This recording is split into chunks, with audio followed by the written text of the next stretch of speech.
আমরা সবাই জানি আর ইসলাম ধর্মের পবিত্র গ্রন্থ ধর্মগ্রন্থ হচ্ছে কোরআন। আর সেই কোরআন পড়ে নাকি সমস্ত আতঙ্কবাদী সন্ত্রাসবাদীর তৈরি হচ্ছে। মানে এটা আমি বলছি না, এই কথা একজন মৌলবী তিনি তার সাক্ষাৎকারে বলছে যে সমস্ত যেই টেররিস্ট আতঙ্কবাদী, এই যে আল কায়দা, আইএসআই জঙ্গি গোষ্ঠী, লস্কারি তৈবা, জিএমবি জঙ্গি, এই সমস্ত জঙ্গি কোরআন পড়েই তৈরি হচ্ছে। মানে আতঙ্কবাদী হচ্ছে কোরআন পড়েই তৈরি হচ্ছে।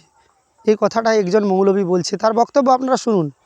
कुरान तो खुद कहता है तो तुम टेररिस्ट बनो। अच्छा, बिल्कुल, कुरान का हुक्म है। ये तो आप इंकशाफ कर रहे हैं। इंकिशाफ नहीं, आप पढ़े कुरान को। मसलन कौन सी आयत? अल्लाह के दुश्मनों के खिलाफ टेररिस्ट बनने का हुक्म कुरान हमें कहता है। अच्छा, और कुरान क्या कहता है टेररिस्ट बनने का?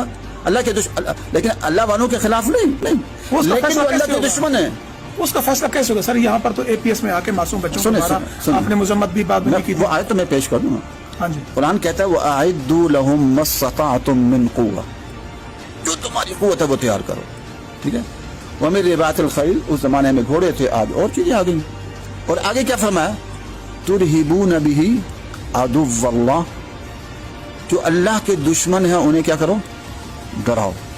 শুনলেন তো, এই মৌলবী কি ঠিক কথা বলল? ঠিক বলেনি, কিন্তু এটা কিন্তু ইসলাম ধর্মের ভাবাবেগে আঘাত করেছে উনি। এটা ওনার বলা ঠিক হয়নি।